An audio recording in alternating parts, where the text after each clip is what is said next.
بدر مارکہ حق و باطل۔ الحمدللہ رب العالمین والصلاة والسلام علی خاتم الانبیاء والمرسلین وعلی آلہ وصحبہ اجمعین، اما بعد فاعوذ باللہ من الشیطان الرجیم، بسم اللہ الرحمن الرحیم۔ حضور پرنور شافع یوم النشور صلی اللہ تعالیٰ علیہ وسلم کی بارگاہ میں ادب و احترام کے ساتھ درود و سلام کا نذرانہ پیش کیجئے۔ اللہ رب محمد صلی اللہ علیہ وسلم، نحن عباد محمد صلی اللہ علیہ وسلم۔ رضوی میڈیا کے تمام سامعین کرام کو شیخ سجاد حسین رضوی کا محبت و بھرا سلام۔ اللہ تبارک و تعالیٰ کی حضور دعا ہے کہ اللہ رب العزت تمامی مومن مومنات کو اس ماہ مبارک رمضان المبارک کی برکتوں سے مالا مال فرمائے، آمین بجاہ سید المرسلین صلی اللہ تعالیٰ علیہ وسلم۔ سامعین کرام، اسلام کی سب سے پہلی جنگ، آج کا موضوع ہے حق و باطل کی جنگ روز اول سے ہی جاری ہے، جس کی مختلف صورتیں ہر دور میں ظاہر ہوتی رہتی ہیں۔ انہی میں سے ایک اسلام کی سب سے پہلی جنگ غزوہ بدر ہے۔ مشرکین مکہ اور مسلمانوں کے درمیان ہجرت کے دوسرے سال ماہ مبارک رمضان المبارک کی 17 تاریخ کو جمعۃ المبارک کے دن جب یہ عظیم معرکہ ہوا تو صبر و استقلال اور توکل کے اعلیٰ پیکر اہل ایمان تائید الہی کی بدولت کامیاب و کامرانی سے ہمکنار ہوئے۔ ارشاد باری تعالیٰ ہے، یقیناً اللہ تعالیٰ نے بدر میں تمہاری مدد کی جب تم بالکل بے سر و سامان تھے، تو اللہ سے ڈرو کہ کہیں تم شکر گزار ہو۔ جب اے محبوب تم مسلمانوں سے فرماتے تھے کہ کیا تمہیں یہ کافی نہیں کہ تمہارا رب تمہاری مدد کرے 3000 فرشتے اتار کر؟ ہاں کیوں نہیں، اگر تم صبر و تقوی اختیار کرو اور کافر اسی دم تم پر آ پڑیں تو تمہارا رب تمہاری مدد کو 5000 فرشتے نشان والے بھیجے گا۔ چنانچہ اہل ایمان نے روز بدر صبر و تقوی سے کام لیا۔ اللہ تعالیٰ نے حسب وعدہ 5000 فرشتوں کی مدد بھیجی اور مسلمانوں کی فتح اور کافروں کو شکست ہوئی۔ ایک اور مقام پر اللہ تبارک و تعالیٰ کا ارشاد مبارک ہے، جب تم اپنے رب سے فریاد کرتے تھے تو اس نے تمہاری فریاد سن لی، میں تمہیں ہزاروں فرشتوں کے قطار سے مدد دینے والا ہوں۔ اس بے سر و سامانی کو دیکھ کر خود نبی کریم صلی اللہ تعالیٰ علیہ وسلم نے اللہ تعالیٰ کے حضور دعا فرمائی، اے اللہ یہ لوگ پیادہ ہیں انہیں سواری دے، اے اللہ یہ لوگ بوسیدہ لباس ہیں انہیں لباس دے، اے اللہ یہ لوگ بھوکے ہیں انہیں سیر کر، اے اللہ۔ اللہ تعالیٰ نے بدر کے دن فتح دی۔ وہ لوگ جس وقت لوٹے تو اس حالت میں پلٹے کہ ان میں سے کوئی شخص ایسا نہ تھا جو 1 یا 2 سواری کے بغیر ہو۔ انہوں نے کپڑے بھی پائے اور سیر بھی ہوئے۔ حفیظ جالندھری مرحوم نے کیا خوب لکھا ہے، فضائے بدر کو ایک آپ بیتی یاد ہے اب تک، فضائے بدر کو ایک آپ بیتی یاد ہے اب تک، یہ وادی نعرہ توحید سے آباد ہے اب تک۔ تھے ان کے پاس 2 گھوڑے، 6 زرہیں 8 شمشیریں، پلٹنے آئے تھے یہ لوگ دنیا بھر کی تقدیریں۔ نہ تیغ و تیر پہ تکیہ، نہ خنجر پہ، نہ بھالے پر، نہ تیغ و تیر پہ تکیہ، نہ خنجر پر، نہ بھالے پر بھروسہ تھا تو ایک سادی سی کالی کملی والے پر صلی اللہ تعالیٰ علیہ وسلم۔ رفیقان ملت اسلامیہ، صحیح مسلم شریف میں ہے کہ روز بدر تاجدار کائنات فخر موجودات صلی اللہ تعالیٰ علیہ وسلم نے مشرکین کو ملاحظہ فرمایا کہ تعداد میں 1000 ہیں اور آپ صلی اللہ تعالیٰ علیہ وسلم کے اصحاب 319 اور بعض روایتوں میں ہے کہ 313۔ تو آپ صلی اللہ تعالیٰ علیہ وسلم اپنے مبارک ہاتھ پھیلا کر اللہ تبارک و تعالیٰ سے یہ دعا کرنے لگے، یا رب، جو تو نے مجھ سے وعدہ فرمایا ہے اسے پورا کر دے۔ الہی، جو تو نے مجھ سے وعدہ کیا عنایت فرما۔ یا اللہ، اگر تو اہل اسلام کی اس جماعت کو ہلاک کر دے گا تو زمین میں تیری عبادت کرنے والا کوئی نہیں رہے گا۔ اسی طرح حضور سرور کونین صلی اللہ تعالیٰ علیہ وسلم دعا کرتے رہے، یہاں تک کہ دوش مبارک سے چادر شریف اتر گئی۔ تب حضرت سیدنا ابو بکر صدیق رضی اللہ تعالیٰ عنہ حاضر خدمت ہوئے اور چادر مبارک دوش اقدس پر ڈال کر عرض کی، یا نبی اللہ، آپ کی مناجات اپنے رب تعالیٰ کے ساتھ کافی ہو گئی، وہ بہت جلد اپنا وعدہ پورا فرمائے گا۔ اس پر یہ آیت مبارکہ نازل ہوئی جس کا ترجمہ ہے کہ جب تم اپنے رب سے فریاد کرتے تھے تو اس نے تمہاری سن لی کہ میں تمہیں ہزاروں فرشتوں کی قطار سے مدد دینے والا ہوں۔ غزوہ بدر کو 1400 سال سے زائد کا عرصہ گزر چکا ہے، لیکن اس کی یاد آج بھی مسلمانوں کے ایمان کو تازہ کرتی ہے۔ صدیوں بعد آج بھی مقام بدر کفار مکہ کے شکست فاش اور مسلمانوں کی فتح و کامرانی کی گواہی دیتا ہے۔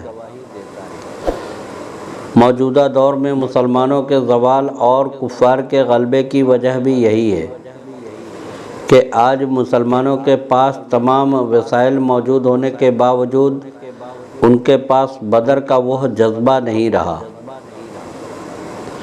ہتھیار ہیں، اوزار ہیں، افواج ہیں،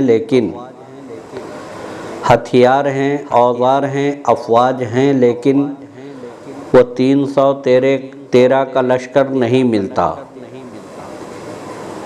کفار کے لشکر میں عیش و عشرت کا سامان بھی کافی تعداد میں تھا، یہاں تک کہ کسی پانی کے کنارے پر پڑاؤ کرتے تو خیمہ نصب کرتے اور ان کے ہمراہ گانے والی طوائف اور آلات طرب بھی تھے۔ جبکہ مسلمانوں کے پاس ایک خیمہ تک نہیں تھا۔ صحابہ کرام رضی اللہ تعالیٰ عنہم نے کھجور کے پتوں اور ٹہنیوں سے ایک عریش جھوپڑی تیار کر کے حضور اقدس صلی اللہ تعالیٰ علیہ وسلم کو اس میں ٹھہرایا۔ آج اس عریش کی جگہ ایک مسجد بنی ہوئی ہے۔ عزیزان محترم، اس جنگ کا حال بیان کرتے ہوئے حضرت سیدنا انس بن مالک رضی اللہ تعالیٰ عنہ فرماتے ہیں، رسول اللہ صلی اللہ تعالیٰ علیہ وسلم نے مشورہ اس وقت کیا جب ہمیں ابو سفیان کی آمد کی خبر ملی، اور حضرت سیدنا سعد بن عبادہ رضی اللہ تعالیٰ عنہ کھڑے ہو کر بولے، یا رسول اللہ، اس ذات کی قسم جس کے قبضے میں میری جان ہے، اگر آپ ہمیں حکم دے کہ اپنے گھوڑے سمندر میں ڈال دو تو ہم ضرور کر گزریں گے، اور اگر آپ ہمیں حکم دیں کہ ہم ان کے سینے برق غماد، یمن کا آخری شہر ہے جو مدینہ منورہ سے بہت دور ہے، تک ماریں تو ہم ایسا بھی ضرور کریں گے۔ راوی نے کہا ہے کہ رسول اللہ صلی اللہ تعالیٰ علیہ وسلم نے لوگوں کو جہاد کے لیے بلایا تو لوگ آپ کے ساتھ چل پڑے یہاں تک کہ میدان بدر میں جا اترے۔ پھر رسول اللہ صلی اللہ تعالیٰ علیہ وسلم نے فرمایا ھذا مصرع فلاں، یہ فلاں کافر کی قتل گاہ ہے، اور اپنا ہاتھ زمین پر ادھر ادھر رکھتے تھے۔ راوی کہتے ہیں کہ ان میں سے کوئی بھی رسول اللہ صلی اللہ تعالیٰ علیہ وسلم کی بیان کردہ جگہ سے نہ ہٹ پایا، یعنی جس کی جہاں جگہ بتائی وہ وہیں پر مڑا۔ اس سے معلوم ہوا کہ حضور انور صلی اللہ تعالیٰ علیہ وسلم کو رب تعالیٰ نے ہر ایک وقت موت کی جگہ اور کیفیت موت کی خبر دی ہے کہ کون کہاں کیسے اور کب مرے گا، کافر ہو کر یا مومن ہو کر۔ یہ علم علوم خمسہ میں سے ہے جس کا ظہور جنگ بدر میں اس طرح ہوا۔ محترم حضرات، صحیح مسلم شریف میں ہے کہ امیر المومنین سیدنا عمر فاروق اعظم رضی اللہ تعالیٰ عنہ کہتے ہیں کہ رسول اکرم صلی اللہ تعالیٰ علیہ وسلم نے ہمیں کفار بدر کے قتل گاہیں دکھاتے ہوئے فرمایا کہ اگر اللہ نے چاہا تو کل فلاں کافر یہاں قتل ہوگا۔ جہاں جہاں حضور نے بتایا تھا وہیں وہیں اس کی لاشیں گری۔ پھر بحکم حضور وہ کفار کے لاشیں ایک کنویں میں بھر دیے گئے۔ حضور سید عالم صلی اللہ تعالیٰ علیہ وسلم وہاں تشریف لے گئے اور فرمایا اے فلاں بن فلاں، اے فلاں بن فلاں، کیا تم نے خدا اور رسول کا دیا ہوا سچا وعدہ پایا؟ میں نے تو اللہ تعالیٰ کا دیا ہوا وعدہ حق پا لیا۔ امیر المومنین سیدنا عمر فاروق اعظم رضی اللہ تعالیٰ عنہ نے عرض کی یا رسول اللہ، حضور ان جسموں سے کیوں کلام کرتے ہیں جن میں روحیں نہیں؟ فرمایا جو میں کہہ رہا ہوں اسے تم ان مردوں سے زیادہ نہیں سنتے، مگر انہیں یہ طاقت نہیں کہ مجھے جواب دے سکیں۔ اس سے معلوم ہوا کہ مردے کافر ہی کیوں نہ ہوں وہ سنتے بھی ہیں، مگر جواب دینے کی طاقت نہیں رکھتے۔ وہ مسلمان تو بدرجہ اولیٰ سنتے ہیں، پھر انبیاء کرام علیہ الصلاۃ والسلام اور اولیاء اعظام رحم اللہ تعالی علیہم اجمعین کی سماعتوں کے کیا کہنے۔ حضرات ذی وقار، آپ سن رہے ہیں رضوی میڈیا۔ جنگ بدر میں جہاں بڑے بڑے صحابہ کرام رضی اللہ تعالیٰ عنہم نے بہادری و جرأت کے جوہر دکھائے، وہیں کم سن بچے بھی پیچھے نہ رہے۔ حضرت سیدنا عبد الرحمن بن عوف رضی اللہ تعالیٰ عنہ فرماتے ہیں کہ میں بدر کے دن صف میں کھڑا تھا، میں نے اپنے دائیں بائیں دیکھا تو خود کو انصار کے 2 نوعمر بچوں کے ساتھ پایا۔ میں نے تمنا کی کہ میں بھی ان جیسے بہادروں کے درمیان ہوتا۔ ان میں سے ایک نے مجھے اشارہ کیا اور کہا کہ چچا جان، کیا آپ ابو جہل کو پہچانتے ہیں؟ میں نے کہا کہ ہاں اے بھتیجے، تمہیں اس سے کیا کام ہے؟ وہ بولا کہ مجھے خبر ملی ہے کہ وہ رسول اللہ صلی اللہ تعالیٰ علیہ وسلم کو گالیاں دیتا ہے۔ اس ذات کی قسم جس کے قبضے میں میری جان ہے، اگر میں نے اسے دیکھ لیا تو میں اس سے جدا نہ ہوں گا یہاں تک کہ ہم اس میں سے ایک مر جائے، یعنی یا تو میں اسے مار ڈالوں گا یا خود مر جاؤں گا۔ حضرت سیدنا عبد الرحمن بن عوف رضی اللہ تعالیٰ عنہ فرماتے ہیں کہ مجھے اس کی بہادری پر بڑا تعجب ہوا۔ پھر دوسرے نے بھی مجھے اشارہ کیا اور مجھ سے اسی طرح جب میں نے ابو جہل کو لوگوں کے بیچ دیکھا تو میں نے ان بچوں سے کہا کہ دیکھو دیکھو وہ تمہارا مطلوب سامنے نظر آ رہا ہے۔ ابو جہل کو لوگوں کے بیچ دیکھ کر میں نے ان بچوں کو بتا دیا۔ سیدنا عبد الرحمن بن عوف فرماتے ہیں کہ وہ دونوں اپنی تلواریں لیے ہوئے ابو جہل پر جھپٹ پڑے، اسے مارا حتیٰ کہ اسے قتل کر دیا۔ پھر دونوں بچوں نے نبی کریم صلی اللہ تعالیٰ علیہ وسلم کو اس بات کی خبر دی۔ مصطفیٰ جان رحمت صلی اللہ تعالیٰ علیہ وسلم نے فرمایا، تم میں سے کس نے اسے قتل کیا؟ ان میں سے ہر ایک نے کہا کہ اسے میں نے مارا ہے۔ فرمایا، کیا تم نے اپنی تلواریں پوچھ لی ہیں؟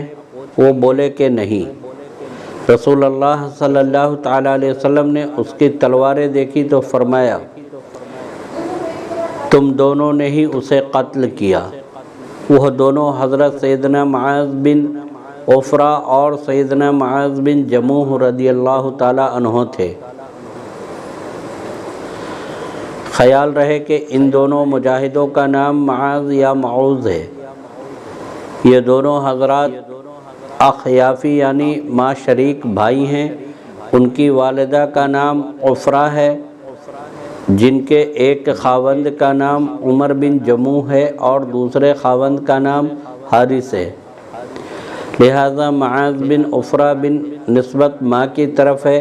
بعض روایت میں ان دونوں معاذوں کو ابن عفرہ کہا جاتا ہے۔ وہ بھی درست ہے کہ دونوں کی نسبت ماں کی طرف ہے۔ میرے محترم بھائیوں، عزیز دوستوں، پیارے بچوں، میری ماں بہنوں، اس معرکہ میں جو 14 سعادت مند شہید ہوئے، ان صحابہ کرام کو اعلیٰ مقام و مرتبہ حاصل ہوا، جن میں سے 6 مہاجر اور 8 انصار تھے۔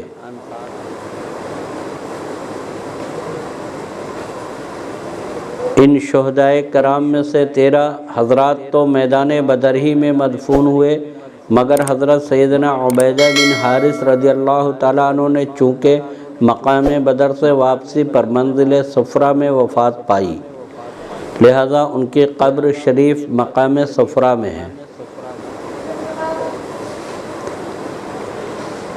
حضرت سیدنا انس رضی اللہ تعالیٰ عنہ سے روایت ہے کہ حضرت سیدنا ربیع بن برا رضی اللہ تعالیٰ عنہ، جو سیدنا حارثہ بن سراقہ رضی اللہ تعالیٰ عنہ کی والدہ ہیں، انہوں نے نبی پاک صلی اللہ تعالیٰ علیہ وسلم کے پاس آ کر عرض کی، یا نبی اللہ، کیا آپ حارثہ کے بارے میں مجھے کچھ بتائیں گے؟ سیدنا حارثہ رضی اللہ تعالیٰ عنہ جنگ بدر کے دن شہید ہوئے تھے۔